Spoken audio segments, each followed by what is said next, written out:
오늘 이 아침에 우리에게 주시는 하나님 말씀은 사무엘하 15장입니다. 오늘도 이 말씀을 통해서 하나님께서 우리 모두에게 은혜 주시기를 원합니다. 어제까지의 내용으로 본다면 압살롬은 여동생 다말의 일로 인해서 다윗과 어려운 관계에 있었다가 극적으로 화해를 하게 됩니다. 다윗은 사랑하는 아들을 다시 맞게 됨으로 인해서 마음에는 평안을 얻었겠지만 사실 다윗의 형편은 전혀 평안한 상황은 아니었습니다. 아들 압살롬은 이미 그 마음에 아버지 다윗의 자리를 차지하기 위해서 그 마음의 준비를 끝냈기 때문입니다. 사람이 어떤 일을 하기 위해서는 시간도 필요하고 돈도 필요하고 여러 가지의 환경과 상황들이 필요합니다. 그러나 가장 중요하고 필요한 것은 마음이 아닐까 싶습니다. 마음이 있으면 힘들고 어려운 상황 속에서 할 수 있는 일이 생각보다 많다는 것을 우리 모두는 인생의 경험에서 알고 있기 때문입니다. 여러분들 혹시 드라마 좋아하시나요? 지난주에 종영했던 재벌집 막내 아들이라는 드라마가 있습니다. 이 드라마의 내용을 잠깐 소개를 하자면 재벌 2세와 3세들의 이 후계자 싸움에 휘말려서 그 대기업의 직원으로 있었던 한 사람이 억울한 죽음을 당하는 그런 이야기예요. 그런데 이 죽음의 순간에 이 사람이 환생과 같은 경험을 합니다. 그 재벌집의 막내 아들의 막내 아들로, 그러니까 이 재벌집 회장의 막내 손자로 태어나게 되는 거예요. 그래서 그는 자기 목숨을 뺏어가려고 했었던 사람들에게 복수를 하고 자신을 돈의 노예가 되게 했었던 이 재벌 기업을 자기 손으로 사버리려는 그런 계획을 준비합니다. 그러니까 이 사람은 인생을 두 번째 사는 상황이었기 때문에 미래를 다 알고 있었어요. 그래서 주식도 사고 땅도 사고 하면서 보통 일반 사람들이 상상할 수 없는 엄청난 돈을 법니다. 그러나 단순히 돈이 많다는 것 하나만으로는 대기업을 살 수 없습니다. 그리고 운영할 수도 없죠. 그래서 이 사람은 아주 치밀한 계산과 계획으로 남들은 전혀 눈치채지 못하게 한 걸음 한 걸음씩 그 대기업 회장의 자리에 다가서고 결국에는 성공한다는 그런 결말이었대요. 오늘 본문에 등장하는 압살롬도 아마 이런 치밀한 계획을 세우지 않았을까 싶습니다. 압살롬은 우선 병거와 말들과 수십 명의 호위병들을 준비합니다. 그러나 이것은 절대로 자기 과시가 아니었습니다. 내가 이런 사람이고 내가 이 정도의 병력을 움직일 수 있는 대단한 사람입니다 라는 자기 자랑과 과시가 아니었어요. 이것은 자신이 왕의 후계자임을 보여주는 그 권위를 드러내는 다분히 의도적인 행동이었습니다.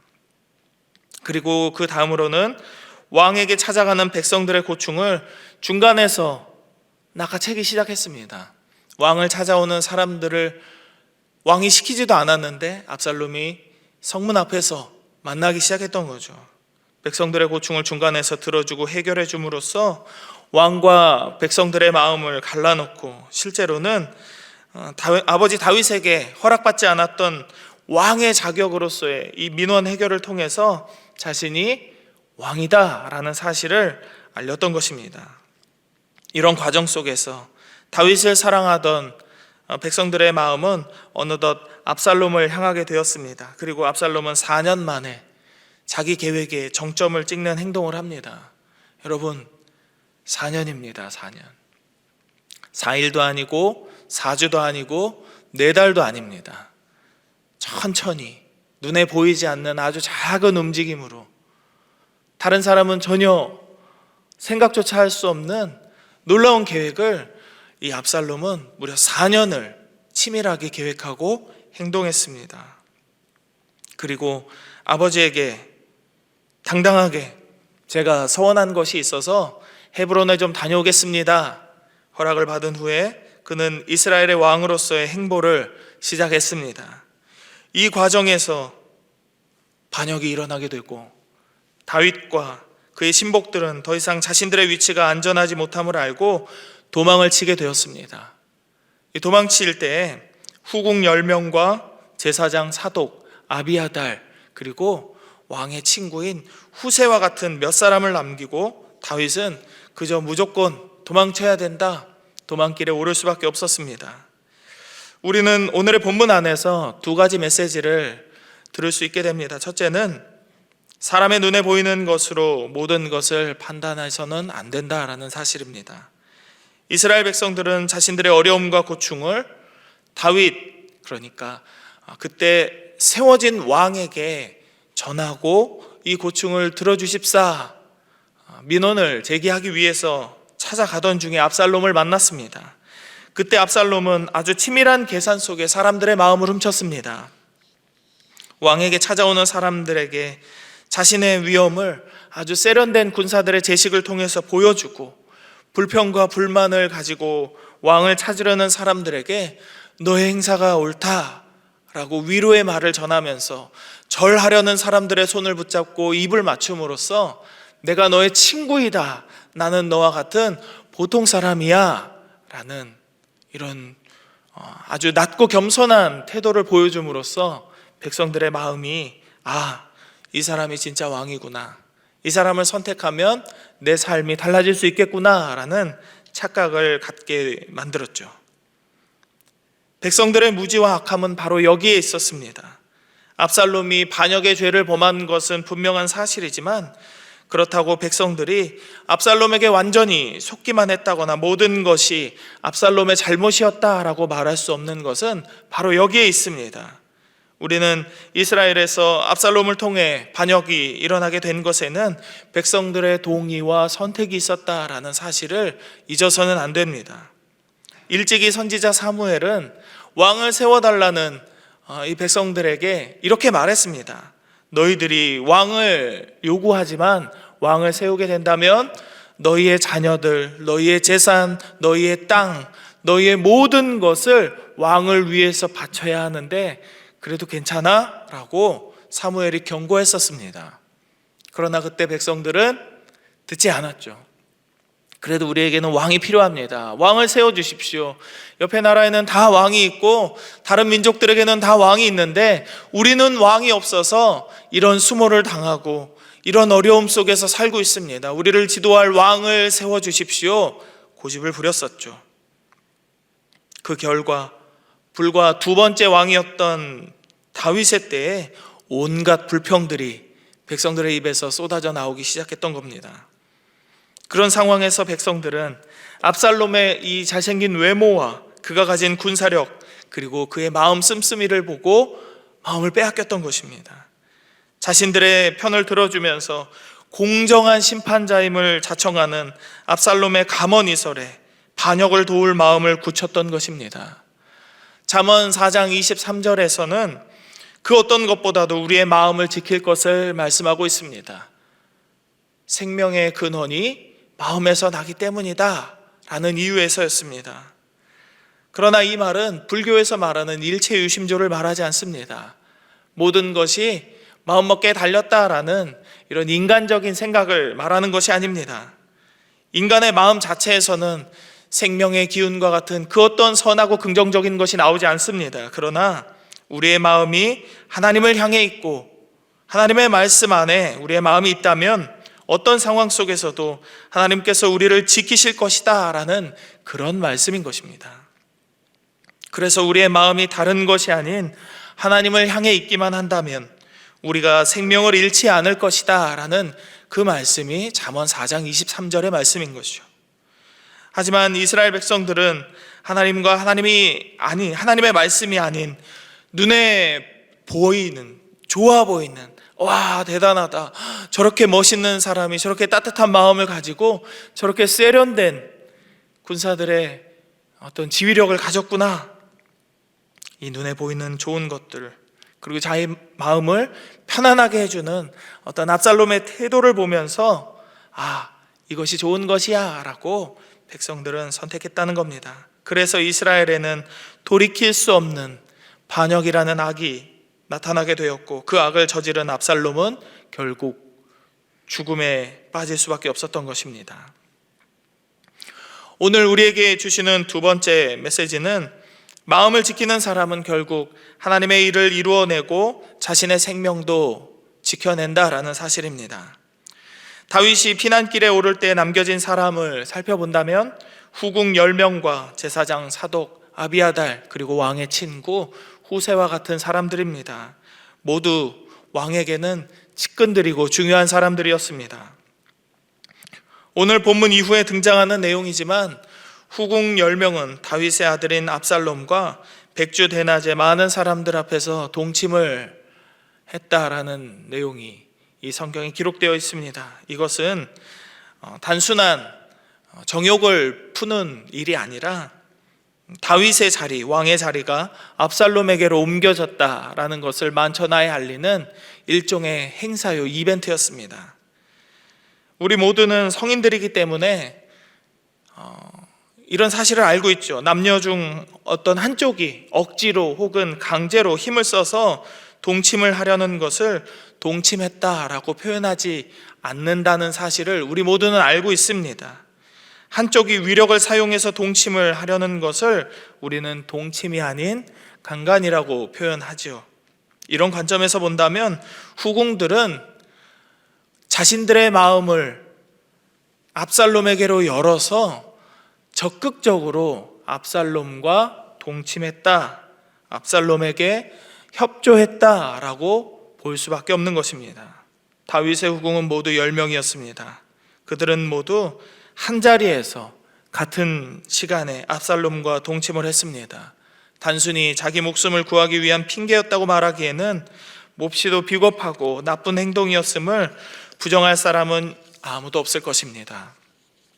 차라리 다윗과 함께 떠나기를 다윗에게 간구했거나 목숨을 잃더라도 정절을 지켜야 했을 텐데 그들 10명 중 단 한 명도 빠짐없이 압살롬과 동침을 했다라는 사실은 우리를 경악하게 합니다. 사실 사독과 아비아달과 후세와 같은 사람이 위험한 상황에 처했음은 후궁들과 별반 그 상황이 다르지 않습니다. 솔직히 후궁 10명보다 그들의 목숨이 더 위태로웠다라는 것은 보지 않아도 뻔한 사실이었습니다. 왜냐하면 그들은 언제라도 다윗의 편을 들어서 압살롬의 반역을 방해할 수 있는 중요한 요직에 있는 사람들이었기 때문이죠. 그러나 그들은 후궁 10명과 다르게 압살롬에게 협조하지 않았습니다.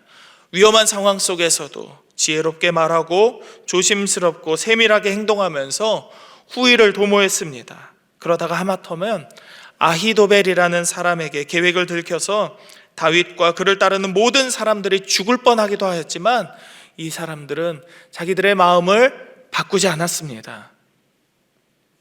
사람의 마음은 상황과 환경에 의해서 자주 바뀝니다. 사람이 화장실에 들어갈 때와 나올 때 마음이 다르다고 하지 않습니까? 돈이 없거나 몸이 아프거나 주변에 우리를 사랑하던 사람들이 떠나가는 모든 상황은 우리를 어렵게 합니다. 그럴 때 우리는 어떤 선택을 해야 할까요? 상황에 맞춰서 그 상황에 맞게 생각을 해야 할까요? 주변에 있는 다른 사람들이 옳다고 말하는 것이나 성공했다고 말하는 길을 따라가야 할까요?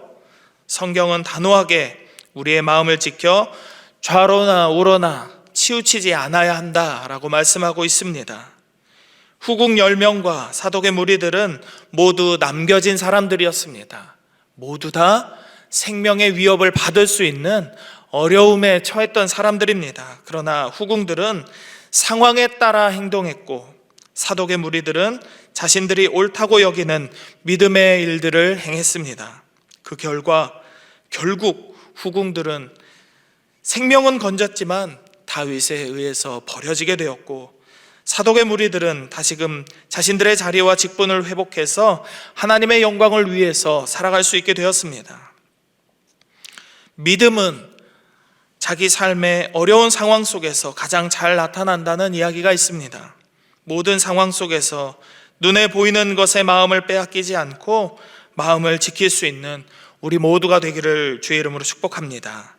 하나님께서 약속하신 것들을 믿고 기다리는 믿음의 삶을 살아갈 때 우리의 삶은 우리의 삶에서 끝나지 않고 우리의 자녀들과 자손들에게 거룩하게 유전될 것이라고 믿습니다.